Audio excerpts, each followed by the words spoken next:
Bora falar hoje de jiu-jitsu no MMA, então? Vamos começar assim com a diferença básica, né? É uma coisa que eu já bato bastante na tecla tem tempo, que é falar sobre o como começou o jiu-jitsu e do porquê, né? E aí a gente volta para aquela velha comparação do jiu-jitsu mais raiz e o esportivo, né? Primeira coisa que a gente tem que pensar é assim, não é nem falando sobre jiu-jitsu, mas sobre qualquer coisa, né? Algo se desenvolve de acordo com os desafios que se impõem ali na frente, né? O que eu quero dizer com isso? Você está treinando jiu-jitsu, você nunca treinou um jiu-jitsu onde vale porrada, onde vale soco. Você vai começar a desenvolver técnicas baseadas nessa realidade, certo? Onde não vale soco. E aí a gente vai ter um jiu-jitsu desenvolvido para jiu-jitsu contra jiu-jitsu sem porrada. Mas aí vamos para a prática de quais são as diferenças, né? Assim como acontece no jiu-jitsu, aconteceu no MMA. De certas coisas ficarem mais manjadas, certas coisas a gente vai aprendendo a defender, a gente vai aprendendo a lidar. Eu acho que o último grande cara que lutou jiu-jitsu, assim... É até injusto dizer isso, eu ia dizer o Demian Maia, tá? Mas teve tantos outros caras bons e representantes do jiu-jitsu. O próprio Charles aí é recordista de finalizações no UFC. Mas tem aquela coisa também de não é só a finalização, mas também como é que tu controla o cara, né?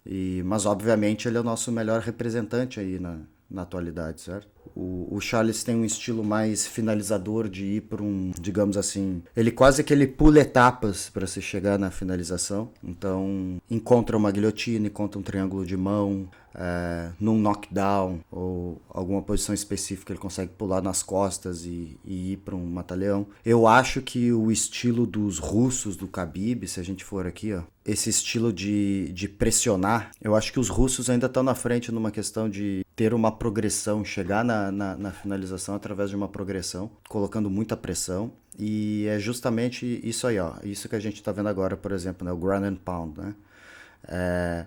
O MMA vai ter isso, vai ter essa particularidade de que a gente não necessariamente é melhor se você está numa meia guarda passar a guarda, por exemplo.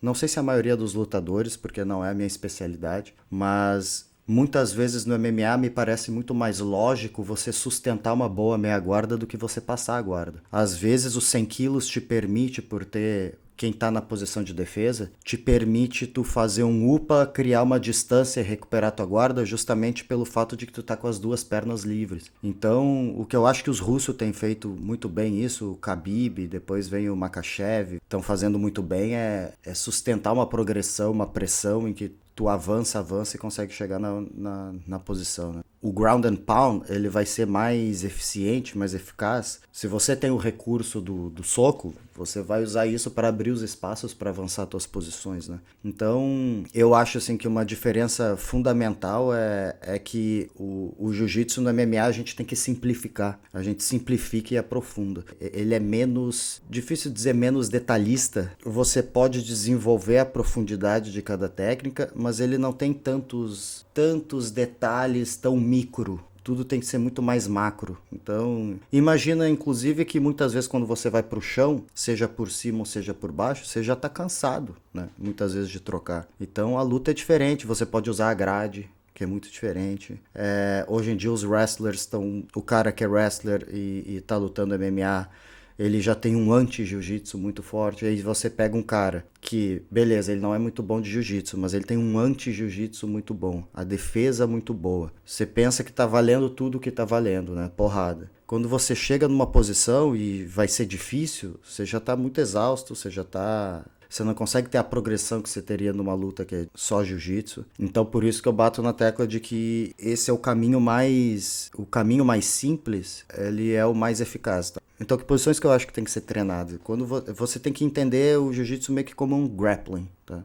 Quando você vai pro MMA. Então, eu acho que você tem que ter... Vamos começar por baixo, então. Jogando guarda. Eu acho que você tem que ter boa noção de distância. Como a gente diz, né? Um jiu-jitsu puro, você vai querer trazer o joelho pro peito. O jiu-jitsu de MMA, eu vou querer manter a distância. Eu não quero que o soco do cara chegue em mim. Então, isso já muda as perspectivas. Uma guarda fechada...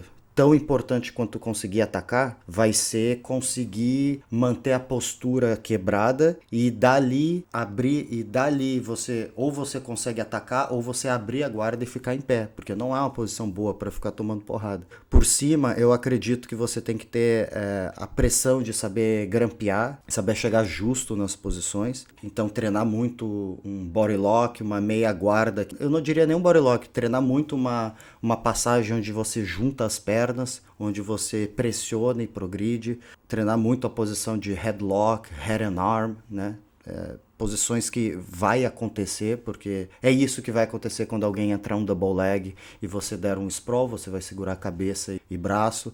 Então fazer um específico já começando dali, fazer um específico já começando one under, one over de esgrimas, fazer um específico começando com as duas por baixo, obviamente fazer um específico já começando de single leg, começando já com um single leg com um sprawl, onde você está com os dois joelhos no chão. Então grade, evidentemente. Então vai ter muito mais, eu acredito, esse tipo de jogo do que necessariamente você chegando nos 100 quilos. Entende o que eu quero dizer? Pelo cansaço, pela força dos atletas, pela capacidade de se explodir, por estar usando luva, por estar suado.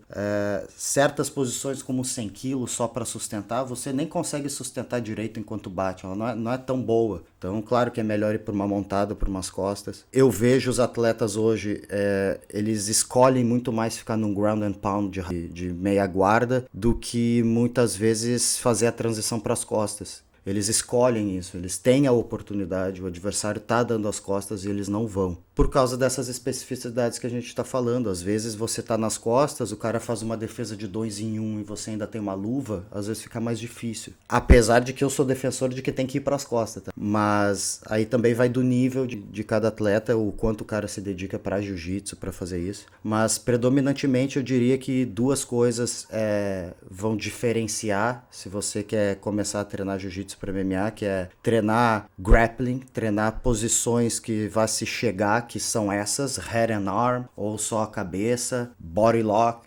Então eu diria que se você quer fazer essa transição, quer começar a treinar um jiu-jitsu mais para MMA, você ter noção de distância quando tá embaixo, porque você vai querer ficar em pé. Ter os ataques menos elaborados de guarda, porque você não tem esse tempo para trabalhar lá. E quando tiver em pé, trabalhar essas posições de grappling. Então, body lock, as duas por baixo, double under, uma por cima e uma por baixo. Né? A parte do upper body, assim, a parte de cima, trabalhando conectado. Segurando headlock position, braço e cabeça, que vai ser uma posição de defesa de sprawl. Inverter, que é quando você entra e alguém dá o sprawl, mas você ainda tem o single leg. 4 apoios, costas, mas uma costas de uma situação que vai ser um pouco mais difícil o teu adversário estar com os dois joelhos no chão. Se ele fizer isso, ele não tem tão boa defesa, ou já pode ser que os dois estejam muito cansados, mas o normal é quando você vai para as costas, esse cara que está defendendo, ele vai ficar de pé e com as duas mãos no chão. Então, começar nessa posição também é importante. E grade, né? Então, assim, simplifica e aprofunda. E aí a gente vai ter dois estilos principalmente, assim, que se você tá no meio do cage, você vai atacar a perna. Se você tá na grade, eu sou sempre defensor de que se você tá na grade, você tem que buscar uma queda, principalmente de upper body. E dali você vai pressionar e se chegar numa boa posição, você faz o puxa a perna, como o Demian fazia muito. Treinar essas coisas mais básicas e que você caia já com pressão. Quando você está por cima no MMA e você conseguiu derrubar, você não necessariamente busca uma posição de passagem, você busca uma posição de pressão e posicionamento que ela te permite bater, porque esse bater vai abrir o espaço para a gente progredir, e se você quiser passar e montar, tudo bem. Às vezes o adversário vai ser obrigado a dar as costas, porque ele tem que mostrar que ele está defendendo. Então eu diria que menos o progresso de ficar pensando em jiu-jitsu, então eu vou passar, eu vou montar, eu vou pegar, mas mais um